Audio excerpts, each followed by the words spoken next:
안녕하세요. 여러분들의 취업, 진로, 인생, 창업 고민까지 한 방에 날려드릴 커리어 코치 정철상입니다. 반갑습니다. 저는 인생을 처음 사는 인생 초보분들에게 인생이라고 부르는데요. 그 중에서도 창업을 꿈꾸는 분들이 계시겠죠. 그분들은 사업이나 창업을 처음 시작하려고 하니까 창민이라고 불러야 할까요?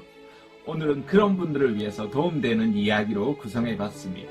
사실상 한 번도 사업계획서를 작성해보지 못한 분들도 많이 계실 건데요. 이번 영상을 통해 사업계획서 작성에서부터 비즈니스 모델과 사업 설계 방법에 이르기까지 자세히 알려드리도록 하겠습니다. 창업뿐만 아니라 취업을 준비하시는 분들에게도 도움될 테니까 끝까지 시청하시길 권합니다.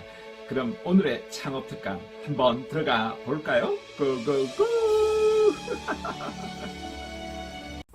이번 강은 사업계획서 작성과 비즈니스 모델 설계에 대해서 여러분 말씀드릴까 합니다.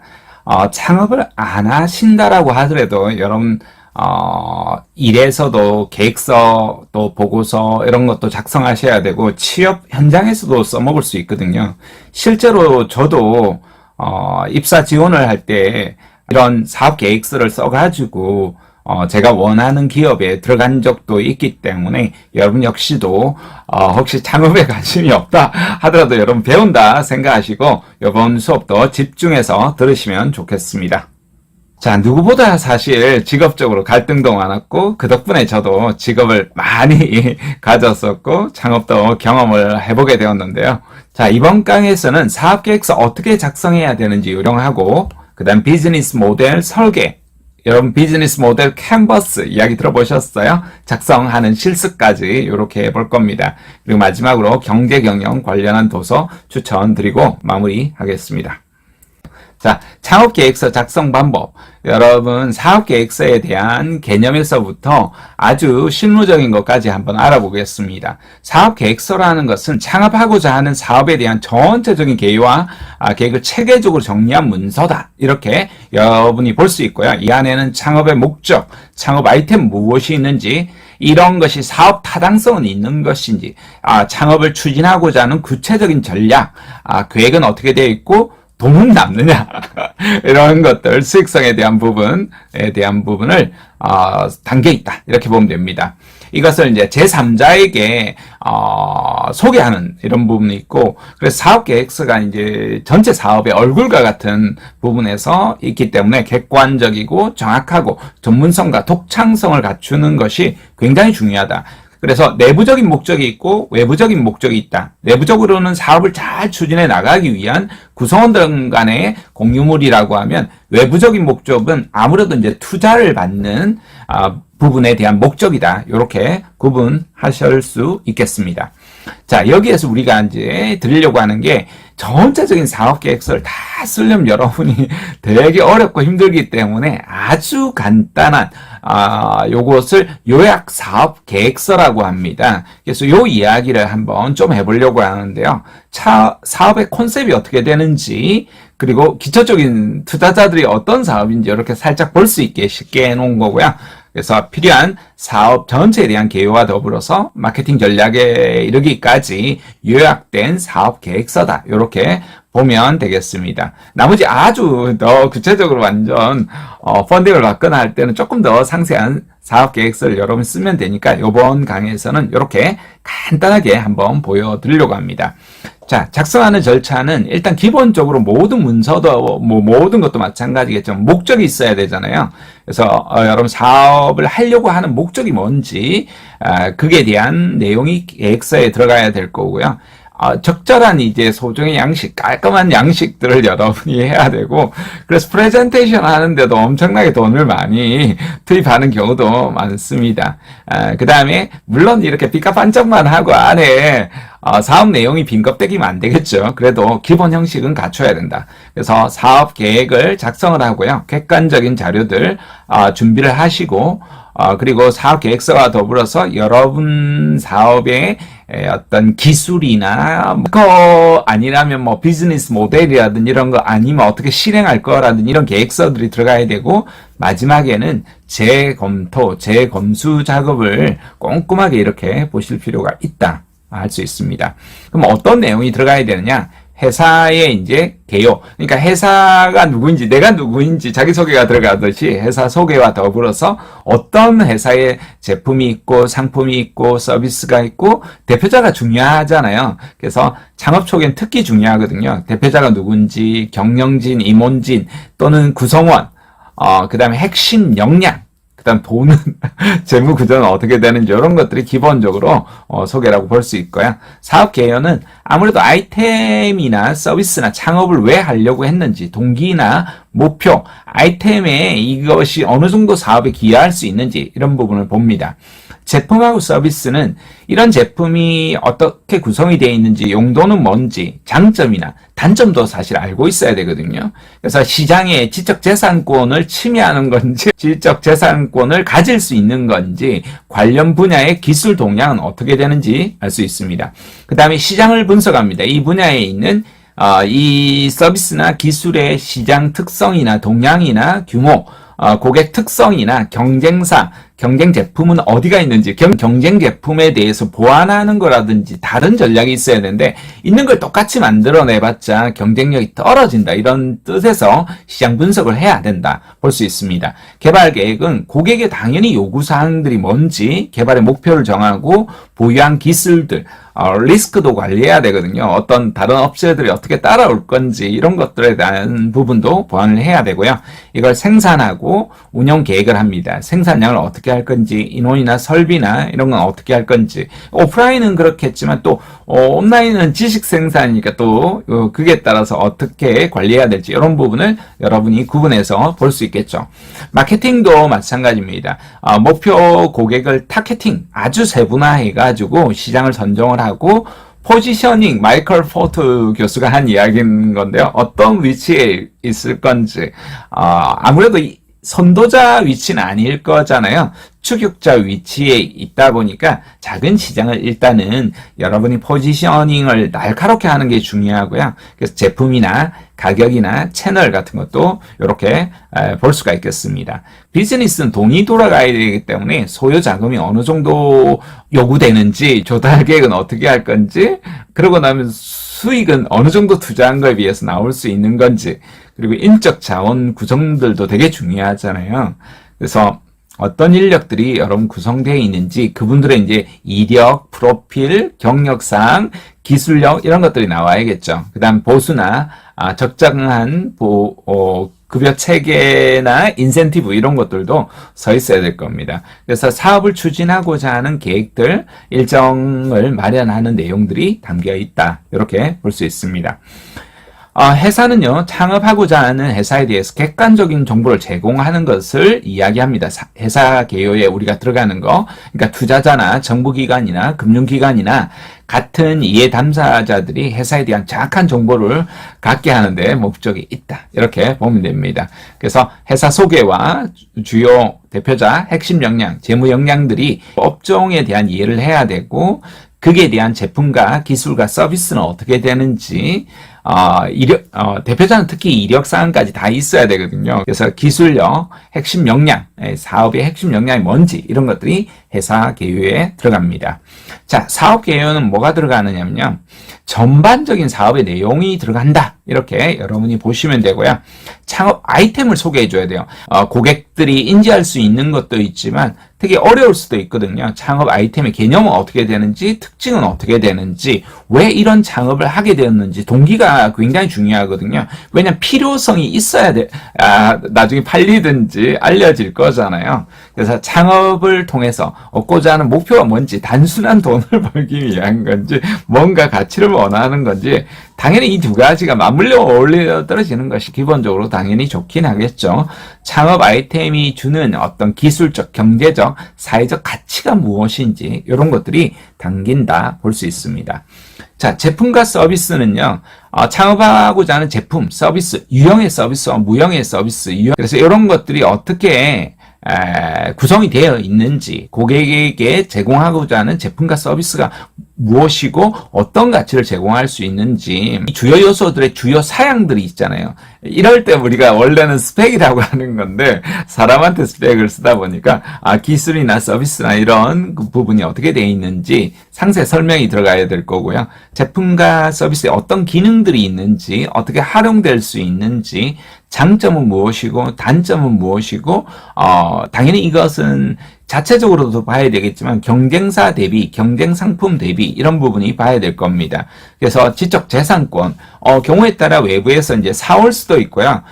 여러분들이 아주 뛰어나다라면 이걸 특허권이라든지 여러 가지 기술 실용 진환이라든지 이런 것들을 할 수 있겠죠. 그래서 어떤 기술을 보유하고 있는지, 관련 산업 분야의 기술은 어떻게 바뀌어 가고 있는지, 그런 미치는 영향은 뭐가 있는지 이런 것들을 살펴볼 수 있겠습니다. 자, 이제 시장을 분석해야 되는데요. 이 시장의 현황에 대한 설명을 해줘야 되는데, 진입하고자 하는 시장이 어디인지, 시장은 어떤 특성을 가지고 있는지, 규모는 어느 정도 되는지, 저도 큰 기업에 한번 이렇게 의뢰를 한 적이 있었는데요. 좋은 아이템인데, 이게 자기들 규모에 맞기에는 몇십억짜리 이런 거는 안 된다는 거예요. 우리가 이제 사업할 때는 몇십억도 엄청나게 큰 규모잖아요. 근데 그 사람들이 건드리기에는 그 정도는 시장이 안 된다라는 거예요. 그래서 시장 규모가, 그 사람들은 이제 100억대 이상 넘어가는 것들을 이제 기대하고 있으니까, 그래서 시장 규모도 이런 식으로 여러분이 알려줘야 되고요. 고객이 누구인지, 고객에 대한 특성들, 경쟁사에 대비해서 여러분이 잠재적 경쟁자 아니면 시장에 지금 나와 있는 경쟁자, 상품은 무엇이 있는지 이렇게 시장 분석을 봅니다. 그 다음에 개발을 어떻게 나갈 건지 여러분이 볼 수가 있을 것 같고요. 제품과 서비스에 대한 고객의 요구와 욕구와 니즈는 뭐가 있는지, 그것을 어떻게 반영할 건지 이게 참 중요하거든요. 아는 것도 중요하지만 반영해서 최종적으로 개발하고자 하는 게 무엇인지, 그리고 세부적으로 개발돼야 되는 부분은 무엇인지, 핵심 기술이 이제 여기에 우리한테 있는지 그게 무엇인지, 그러니까 자사가 또 보유한 기술이나 핵심 역량은 무엇인지 보고요. 개발 과정에서 발생할 수 있는 문제점 이런 부분이나 리스크가 있단 말이에요. 그런 것들은 무엇이 있는지 이런 것들도 담아냅니다. 그런 다음에 이제 생산을 하는데요. 아무래도 이제 제조를 한다거나 이러면 생산을 해야 되고, 요즘은 3D 프린터나 이런 것들로 아주 간단하게 이제 모형을 메이커스라고 하나요? 그렇게 쉽게 만들어내는 것도 있으니까 볼 수 있겠죠. 생산량, 어느 정도로 생산할 건지, 이 생산한 것에 대한 비용과 원가는 어느 정도 되는지, 여기에 필요로 하는 인력, 인원, 부족한 부분에 인원이 있다면 어떻게 채워나갈 건지, 오프라인이라고 하면 생산 설비가 아주 많을 거예요. 그죠? 저희처럼 이렇게 지식 생산하는 사람들은 이 스마트폰과 삼각대와 외장 하드와 여러 가지 조명 간단한 것들만 있어도 충분히 할 수 있는 부분들이 있죠. 물론 그게 여러 가지 소프트웨어나 이런 것들도 구성이 돼야 되는 일정 부분의 하드웨어도 있기는 분명히 합니다. 그래서 그런 것도 다 생산 설비에 들어가는 거에 됩니다. 이게 아무래도 규모가 이제 크면 클수록 아주 이제 커지겠죠. 원자재가 무엇이 있는지, 누구로부터 이런 것들을 조달받을 건지 생산 운영 계획에 들어갑니다. 자, 7번째가 마케팅 계획인데요. 사실 아무리 좋은 제품도 상품도 팔리지 않으면 아무런 소용이 없는 거거든요. 비즈니스에서는. 그래서 마케팅 계획이 잘 잡혀 있어야 돼요. 그래서 목표 시장이 어떻게 되는지, 어떤 콘셉트로 제품과 서비스를 판매할 건지 판매 계획들이 이제 들어가야 된다라고 보고요. 제품을 어떻게 판매할 것이고 가격은 어느 정도에 이제 책정할 것인지, 지나치게 높아도 안 되고 지나치게 낮아도 또 마진율이 낮을 수가 있고, 또 소비자들이 너무 낮으면 또 낮은 품질로, 저품질로 이렇게 볼 수도 있기 때문에 적정 가격을 이렇게 선정하는 것도 참 중요하죠. 그래서 유통 채널, 어떤 채널을 할 건지, SNS 채널을 할 건지, 오프라인 매장을 할 건지, 여러 가지 형태로 이제 유튜브 채널을 할 건지 보셔야겠죠. 그다음 판매 프로모션 촉진 전략들, 어떤 방법으로 어떻게 알려나갈 것인지, 블로그로 검색을 통해서 영상으로 통해서 각 특성에 따라서, 고객의 특성에 따라서, 제품의 특성에 따라서 다 다를 수 있습니다. 어느 게 좋다, 나쁘다 이렇게 보지 말고 편견을 버리고, 그죠? 그 제품의 사용자들이 어디서 어떻게 이용하는가 패턴을 이제 보시는 것이 중요하겠다. 이런 생각이 듭니다. 자, 8번째, 재무계획입니다.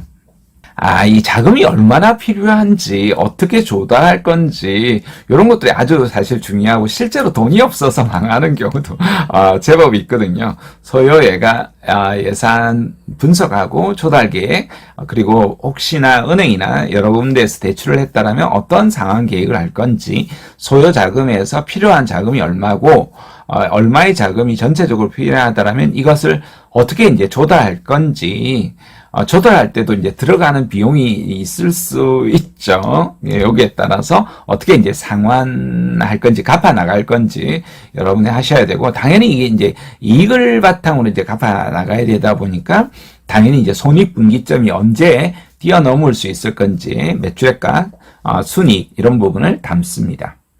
자, 9번째가 인적 자원입니다. 여기 창업에 들어가는 핵심 인력들이 어떻게 구성되는지 창업팀에 대한 소개가 들어가겠죠. 몇 명이나 들어갈 건지, 팀들의 이제 전공 분야라든지 경력이나 영역이나 소요 인력은 어느 정도 추정이 될 건지, 필요한 인원수를 이제 책정을 하고, 추가 채용도 이제 필요에 따라서 이제 할 수 있잖아요. 어떤 방식으로 어느 단계에서 채용을 할 건지, 급여나 보상 체계는 어떻게 할 건지, 이런 부분들, 조직 구성도도 마찬가지예요. 후발주자로 들어오더라도 그 분이 더 우수할 수도 있기 때문에 조직 구성도 나름대로 일단은 만들어 두고, 그 이후에 키워나가는, 그래서 혼자 일할 때와 10명 일할 때와 100명 일할 때와 1000명 일할 때가 다르다라고 하니까요. 조직 구성도 염두에 두고 만들어 나갈 수 있겠습니다. 사업계획서에. 자, 이렇게 하고 구체적으로 사업계획을 어떻게 나갈 건지 추진계획서가 들어갑니다. 그래서 달성하고자 하는 최종 목표를 정하고요. 목표 달성을 위해서 필요한 주요 활동이 무엇인지 일정 계획을 수립을 해서, 여러분 혼자만 이렇게 할 수도 있지만 파트너들을 충분히 구성할 수도 있어요. 나 혼자 다 하겠다라고 하지 말고, 그러니까 나를 도와줄 또 파트너들이 필요하단 말이에요. 서로가 시너지가 일어나기 때문에 파트너들이 누가 있을지 물색을 하고 그들의 역할과 책임을 서로 나눠 가지는 이런 부분들이 추진계획에 들어갈 수 있겠습니다. 자, 이렇게 해서 사업계획서를 여러분이 작성하시는데요. 핵심 내용 중심으로 작성해야 됩니다. 이것저것 너무 잡다하게 옛날에 100장씩 이렇게 하는데 그렇게 하지 마시고 핵심적으로 들어가야 될 내용들을 차별적으로 그리고 설득력 있게 내용을 들어갑니다. 그리고 그것을 아주 논리적으로 객관적인 근거들을 이제 여러분이 밝혀주신다라면 훨씬 더 투자자라든지 초기 창업 멤버들을 유치하는 데도 훨씬 좋겠죠.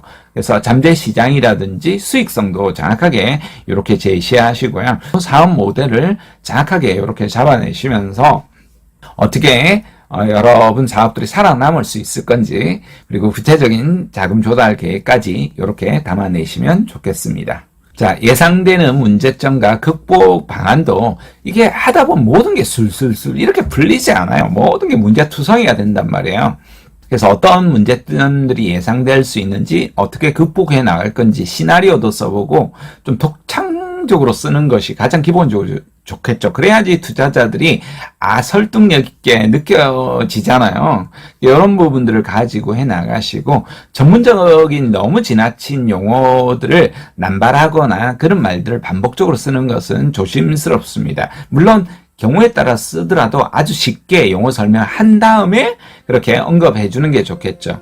그리고 지나치게 숫자를 뻥튀기 해가지고 수익이 너무 크게 나겠다라고 이렇게 했을 때 나중에는 이게 투자 사기다 이렇게까지 할 수도 있기 때문에 적정한 순에서 예상되는 범위 내에서 하시는 것이 사실 좋습니다. 현실적이고 그러다가 더 잘 되면 훨씬 더 좋잖아요. 그렇게 보시고 지속적으로 사실 수정 보완을 계속해 나가야 됩니다. 여기에 대한 부분 잊지 않으시고 사업계획서 작성해 보겠습니다. 자, 여러분 취업도 창업도 인생도 성공적으로 행복하게 삶 누려나가시길 응원해 나가겠습니다. 지금까지 커리어 코치 정철상이었습니다. 감사합니다.